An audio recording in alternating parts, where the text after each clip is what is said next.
I am Ferdinand Marcos, and I am the President of the Republic of the Philippines. I stand today on behalf of 110 million Filipinos. Everyone, hello Universe, it's me again. Shoutout sa inyo mga kababayan. I-updates ko lang ito mga besa. Siyempre pangunahan natin ang mga DDS. Baka mamaya pagkatapos nito aangkinin na naman. Alam po natin ang MRT-7 ay hindi po sa panahon ni Duterte po. Ayan po ay sa panahon ni Pangulong Marcos Jr. Actually, tinawag nga siyang father of railways. Totoo yun. Actually nga, mga kababayan, si PBBM tinatawag na father of all railways. Actually, mga kababayan, si Pangulong Marcos Jr. tinawag siya ng father of all railways sa Pilipinas. Sa totoo lang. Kung natatandaan nyo yung Mindanao Railways, sa panahon ni Digong, di ba plano nila yan? Ang mag-fund doon ay ang China, yung Mindanao. Well, I think hanggang salita lang si Digong no? Hindi natutuloy, no? Kaya ito baka hindi pa alam ng iba yung mga plano ng mga railways, mga kababayan, kahit mga tulay. Yan po ay galing po sa blueprint ng dating Pangulong Marcos Sr. Even the former secretary ng DOTR Tugadi, sinabi niya po yan. Kahit si Aimee, na-interview siya ni Senator Erwin Tulfo, sinabi niya rin yung mga blueprint na yan galing sa dating Pangulong Marcos Sr. Especially po yung railways ng Mindanao. No? Sa story kasi ng railways ng Mindanao, guys, nag-back out ang China doon. Naku, napakahaba yun, mga kababayan. So, I think, isa sa mga plano ng Pangulong Marcos Jr., no? If ever na matuloy po yun, siyempre, lagi natin pangunahan ang DDS, baka ikikredit na naman kay Digong, tulad ng ginawa nila sa Bukana. Diba? Biro mo, wala pang poste mula nung 2018 hanggang 2022. Tapos ikikredit mo kay Digong, hindi kayo naloka. Ang daya naman, di ba? So dahil dito mga kababayan, itong MRT-7 ay napakahalaga ito. Bakit kaya mahalaga ang MRT-7? Well, basahin ko po sa inyo mga beswa. Sabi dito sa ating kapartner ni Juan, game changer ng Maynila. MRT Line 7 handa na sa 2026. Malapit na mga beswa. Siyempre, shoutout sa mga Marcos Lily supporters Filipino and OFW. Ang MRT Line 7 ay isang public-private rail project na idisenyo upang idirektang ikonekta ang San Jose del Monte, Bulacan sa North Avenue, Quezon City sa pamamagitan ng 14 na modernong istasyon. Naku, ang haba yan, guys. 14 kamo istasyon. What? Ang haba, 'di ba? Biro mo mula Quezon City hanggang Bulacan, aba sosyalin. Well, guys, pag ito ay matapos na, baka sakaling maibsan ng traffic, correct me if I'm wrong. Ayon sa pinakahuling updates mula sa DOTR at SMZ, pwede nyo i-research, target ng linya ang partial operation sa maagang bahagi ng 2026 ay social. Inaasahan naman ang full operation matapos maresolba ang lahat ng natitirang issue sa right of way at pagtatayo ng mga istasyon. Kaya minsan napipinding yung mga proyekto, no? Pagdating sa ganito, no? Pagdating sa mga railways, mga kalsada, sa train, ganyan. Ang isa sa mga kadahilan bakit napipinding yung right of way, di ba? Siyempre yung matatamaan yung isang bahay, halimbawa church, yung bahay o kaya palengke, di ba? Makikipag-coordinate ka doon sa LGUs if pwedeng, mayroong negosasyon baga na pwede sila kausapin, bayaran na lang sila dahil matatamaan yung bahay nila, di ba guys? Ganun Yun ang isa sa mga sa mga dahilan kung bakit medyo na pipinding yung trabaho. Siyempre, lalo na pag yung bahay ang tinamaan, kawawa naman ang mga tawag dito, yung mga natatamaan ng kalsada o kaya daanan ng train. So, yun ang dahilan. Pero I think, okay na kasi sinabi naman dyan. Bakit importante ang MRT-7? Ayun. Bakit nga ba guys? Importante ang MRT-7. O, ayan ang proyektong may bahaging humigit kumulang 22 kilometers ay didiretso sa common station kung saan ito ay mag-i-integrate sa MRT-3 and at LRT-1. Oh, 'di ba? Babawasan nito ang kasalukuyang 2 to 3 oras na biyahe sa kalsada at gagawin na lang itong 30 minuto. 'Di ba sabi ko guys, pag ito natapos na, siyempre, ang bilis kasi naka-train ka na sumakay ka sa MRT-7. So, mabawas-bawasan talaga ang traffic kahit papano sa panahon na yan pag full operation na, 'di ba? 2 to 3 hours, nako, 'di ba? Ngayon pag tapos na itong MRT-7, 30 minutos, 35 minutes lang. Wag naman kayo malit.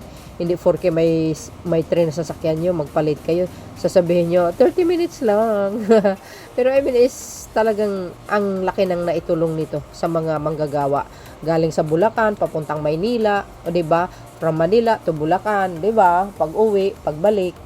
Ang laki yan. Malaking maitutulong yan. So, sabihin na naman ng DDS, legacy ni Digong. Jesus, 3 taon na si Pangulong Marcos Jr. Ano yan? Lahat na lang kay Digong. Huwag ganun mga bes, pangit yun. Malaking tulong ito upang maibsan ang traffic. Sinasabi ko na nga ba congestion at palakasin ang ekonomiya ng Quezon City at Bulacan. Di ba? You see? Sabi na nga ba? See guys, ang ganda, di ba? Hindi lang po nakakatulong sa mga tao na nag-commute. Of course, yung mga nagde-deliver ng mga supply ng goods, mabilis na lang kasi hindi na gaano madami ang traffic. Yan talaga isa sa mga purpose. Ang problema kasi sa mga ganyang lugar, sa Maynila, Metro Manila, ang daming grabe traffic. Yun ang problema. Every year, ilang Pilipino ang bumibili ng sasakyan, padagdag ng padagdag, di ba? So, ibig sabihin, mayaman talagang mga Pinoy. Sa dami-dami ba naman everyday? Di ba? Nakakotse yung iba. See? Magkano kaya halaga niya? Ay, yan ang halaga.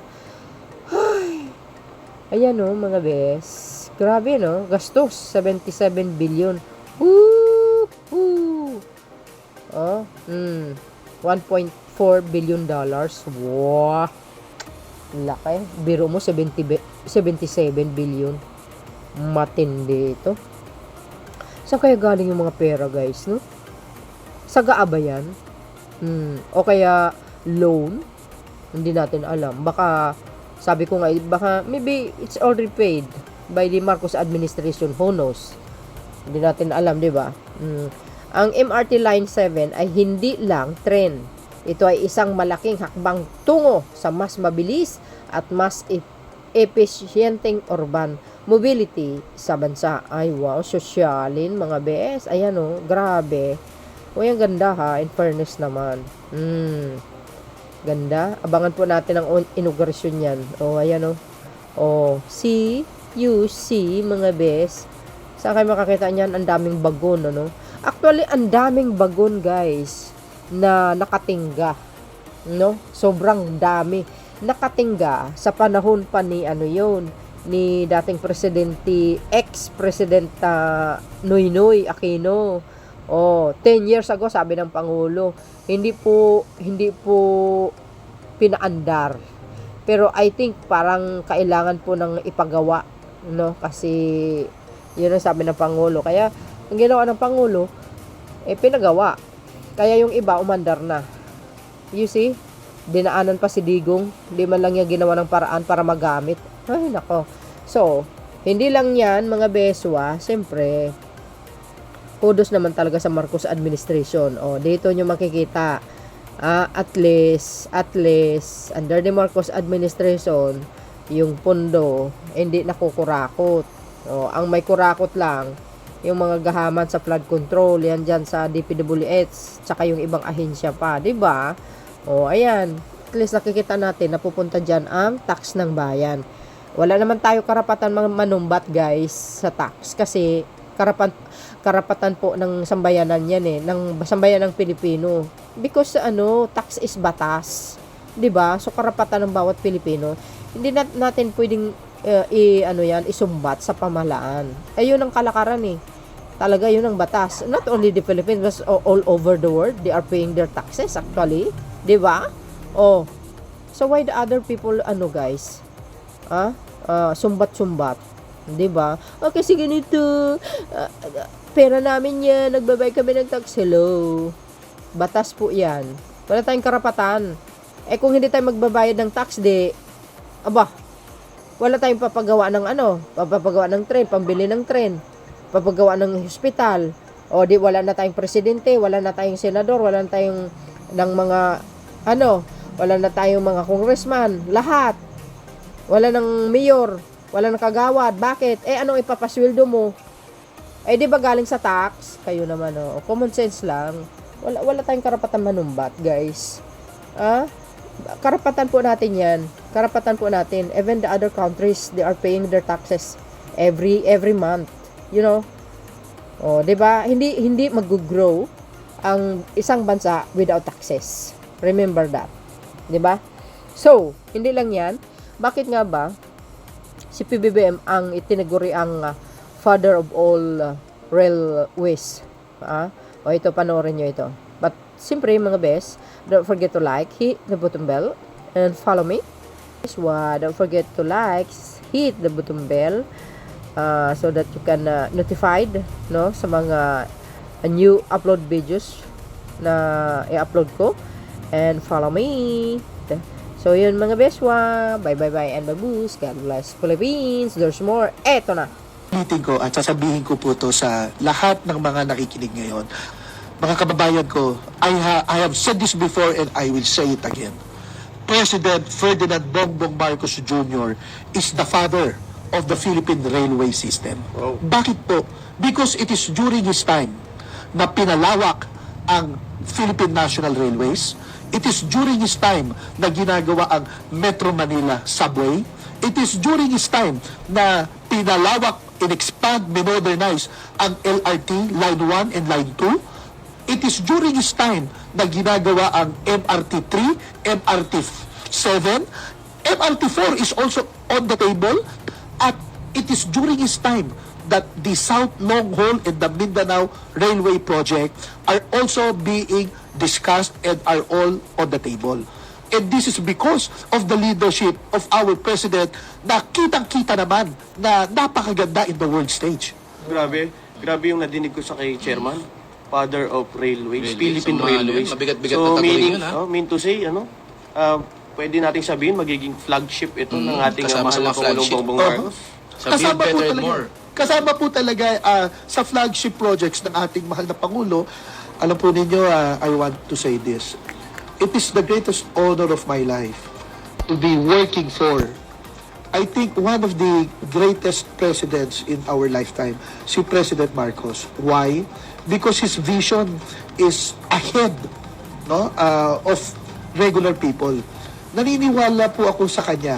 Kaya po ako nagtatrabaho ng double time. In fact, para maipatupad ko ang pangarap niya, dahil ang pangarap po ng ating mahal na Pangulo ay para tulungan ng ating mga kababayan at i-uplift ang buhay ng the Filipino people.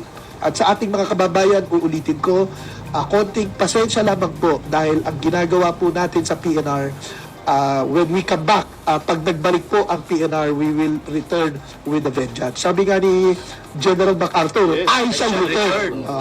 Pag bumalik po ang PNR, hindi na ho yung dating PNR na home along the Riles. This is PNR which is at par with world standards type of railway system, resurrecting the country's most advanced and sophisticated railway system. Uulitin ko at sasabihin ko po to sa lahat ng mga nakikinig ngayon.